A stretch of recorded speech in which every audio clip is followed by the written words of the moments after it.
दोस्तों ने पहले से ही प्लान किया हुआ था कि देव का 25वां जन्मदिन वो सब मनाली में सेलिब्रेट करेंगे। वहां देव के कजिन शिवम का एक रिसोर्ट है। सुबह होने से पहले ही देव अपनी गर्लफ्रेंड अंजलि और अपने दोस्त निखिल के साथ मनाली के लिए निकल गया।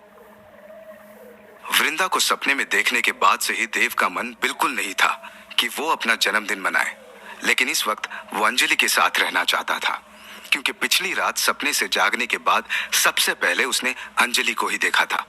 और वृंदा ने कहा था, इस सपने से जागने के बाद जिस किसी का चेहरा तुम सबसे पहले देखोगे उस पर कयामत आएगी। देव को डर है कि अगर वृंदा का कहा सच हो गया तो वो क्या करेगा। उसे समझ नहीं आ रहा था कि आने वाले एक ऐसे खतरे से वो अंजलि को कैसे बचाएगा जिसका उसे जरा भी अंदाजा नहीं। देव नहीं जानता था कि खतरा किस सूरत में आएगा, लेकिन उसका मन बार बार यही कह रहा था कि खतरा आएगा जरूर। दोपहर के 3 बज चुके थे। मनाली अब कुछ ही दूर पर था। देव कार ड्राइव कर रहा था और अंजलि उसके साथ वाली सीट पर बैठी हुई थी। पिछली सीट पर बैठा हुआ निखिल आराम से सो रहा था। दोपहर के इस वक्त में रोड पूरी तरह खाली था, लेकिन अचानक ही भेड़ों का एक झुंड देव की कार के सामने आ गया। अंजलि ने देखा कि देव कार रोक नहीं रहा है। कार तेज रफ्तार से भेड़ों की तरफ जा रही थी। तभी अंजलि ने घबराते हुए कहा, कार रोको देव। देव ने फौरन ही ब्रेक लगा दिया। कार के रुकते ही अंजलि गुस्से में बोली, क्या कर रहे हो तुम? सामने इतनी भेड़े हैं और तुम हो कि कार रोक ही नहीं रहे हो। क्या सामने भेड़े हैं? सामने तो कुछ भी नहीं है, पूरा रोड खाली है। सामने रोड को देखते हुए अंजलि भी हैरान थी, क्योंकि अब वहां एक भी भेड़ नहीं थी। लेकिन अभी तो मैंने खुद अपनी आंखों से देखा था। अचानक से इस रोड पर बहुत सारी भेड़ें आ गई थी। मेरा यकीन करो देव, मैं झूठ नहीं बोल रही। तुम जानते हो ना, मैं झूठ नहीं बोलती। अरे बाबा, मैं ये अच्छे से जानता हूँ, लेकिन तुम देखो ना, रोड पर कोई भेड़ नहीं है। लेकिन मैंने भेड़ों का झुंड देखा था देव, अंजलि ने तेज आवाज में कहा। उसे अब देव पर गुस्सा आ रहा था, क्योंकि देव उसका यकीन नहीं कर रहा था। अंजलि की आवाज तेज हुई तो निखिल भी नींद से जाग गया।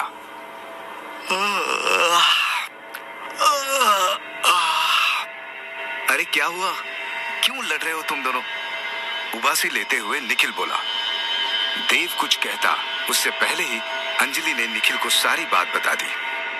पूरी बात सुनने के बाद निखिल फौरन ही कार से उतरा और आसपास देखने लगा, लेकिन उन तीनों के अलावा वहां सच में कोई नहीं था। कुछ दिखा तुम्हें? निखिल के कार में बैठते ही अंजलि ने सवाल किया। नहीं यार, कोई नहीं दिखा। निखिल का जवाब सुनकर अंजलि पहले से ज्यादा परेशान हो गई और धीरे से बोली, जब यहाँ कोई है ही नहीं तो फिर मुझे जो दिखा वो क्या था? वो तुम्हारे मन का वहम था। सफर में अक्सर ऐसे वहम हो जाते हैं, इस पर ज्यादा मत सोचो। अंजलि का हाथ अपने हाथ में रखते हुए देव ने कहा। फिर वो आगे बोला, अच्छा अब चलें? वहां रिसोर्ट में शिवम भी हमारा वेट कर रहा है। देव की बात पर अंजलि ने कोई रिएक्शन नहीं दिया। तभी देव ने मुस्कुराते हुए कहा, वैसे जब तक आपका हुक्म नहीं होगा कार आगे नहीं बढ़ेगी रानी साहिबा। ये सुनते ही अंजलि मुस्कुरा दी। तभी पीछे बैठा निखिल धीरे से बोला, ओह हाउ रोमांटिक।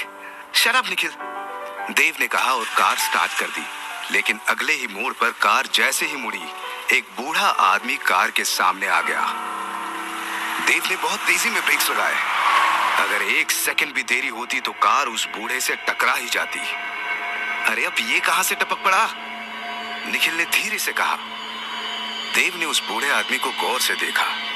वो अपनी जगह पर जस का तस खड़ा हुआ था और उसके चेहरे पर हल्की मुस्कुराहट थी। उसे देखकर देव को कुछ अजीब सा लगा। वो कार से बाहर निकला और उस बूढ़े आदमी के पास जाकर गुस्से से बोला, मरना चाहते हो क्या? इतनी बड़ी गाड़ी नहीं दिखी तुम्हें?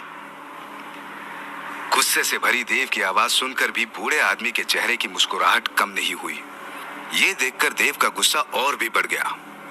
वो आगे कुछ कहने ही वाला था कि तभी वो बूढ़ा आदमी देव के करीब आया और उसके कान में धीरे से बोला, मरना तो कोई नहीं चाहता, हाँ, लेकिन सबका वक्त पहले से लिखा हुआ है। कौन कब कहाँ और किसके हाथ से मरेगा ये सब पहले से ही तय है। हाँ ठीक है, ये सब मुझे पहले से ही पता है। और आप जरा दूर होकर बात कीजिए। देव चिढ़ते हुए बोला, सब तुम्हें पहले से ही पता है, तो क्या तुम्हें यह भी पता है कि अगर तुम ब्रेक नहीं लगाते तो भी मैं नहीं मरता। जो पहले से ही मरा हुआ है उसे कोई नहीं मार सकता देव बाबू। एक अजनबी बूढ़े आदमी की जबान से अपना नाम सुनते ही देव को झटका सा लगा और वो 2 कदम पीछे हट गया। उस बूढ़े के हाथों में एक बड़ा सा डंडा था जिस पर एक काला कपड़ा बंधा हुआ था और उस कपड़े पर एक खोपड़ी का निशान था जिस पर देव की नजर तो नहीं पड़ी, लेकिन कार में बैठी अंजलि ने उस निशान को देख लिया था। काले कपड़े पर खोपड़ी का निशान शैतानी ताकत का प्रतीक चिन्ह होता है। अंजलि ये बात जानती थी। वो निशान देखते ही अंजलि ने खुद से कहा, ये बुढ़ा, ये तो कोई डेमन है, मतलब देव खतरे में है। देव को सावधान करने के लिए अंजलि ने फौरन ही कार का दरवाजा खोला, लेकिन तभी वहां तेज हवाएं चलने लगी और इस हवा के साथ आया ढेर सारा धुआं जो देव की कार के चारों तरफ इकट्ठा हो गया। कार में बैठे निखिल और अंजलि को अब बाहर का कुछ नहीं दिख रहा था कि तभी उस बूढ़े आदमी ने देव की गर्दन कसकर पकड़ ली। कुछ ही सेकंड्स में देव का दम घुटने लगा। धुएं के कारण उसे अब कुछ दिख भी नहीं रहा था। छोड़ो छोड़ो छोड़ो मुझे। देव ने दबी हुई आवाज में कहा। तभी उस बूढ़े आदमी ने देव की गर्दन छोड़ दी और अगले ही पल वो गायब हो गया। देव को समझ नहीं आया कि बूढ़े आदमी ने उसके साथ ऐसा क्यों किया। तभी देव के कान में एक आवाज गूंजी। ये आवाज किसी और की नहीं, वृंदा की थी। नहीं बचेगी, वो किसी कीमत पर नहीं बचेगी। उस कमीनी अंजलि को तो अपने हाथों से मारूंगी मैं, और तुम कुछ नहीं कर पाओगे, कुछ भी नहीं। वृंदा की ये धमकी सुनकर देव का दिल जोरों से धड़कने लगा। उसने आसपास देखा लेकिन धुआं इतना ज्यादा था कि वृंदा उसे कहीं नहीं दिखी। देव फौरन ही अपने कार में आकर बैठ गया। तुम ठीक हो ना? अंजलि ने घबराते हुए पूछा, तुम ठीक हो ना? देव ने भी अंजलि से यही सवाल किया। अंजलि ने गौर किया कि देव की आंखों में डर है। उसने देव का हाथ अपने हाथ में लिया और बोली, क्या हो रहा है देव? तुम कल रात से ठीक ही नहीं लग रहे हो। कुछ तो है जो अलग है, अजीब है। और वो बुढ़ा आदमी, वो कोई इंसान नहीं था देव। उसके काले कपड़े पर खोपड़ी का निशान था, यानी कि शैतान की ताकत का निशान। मतलब तुम कह रही हो कि वो एक डेमन था? निखिल बोला।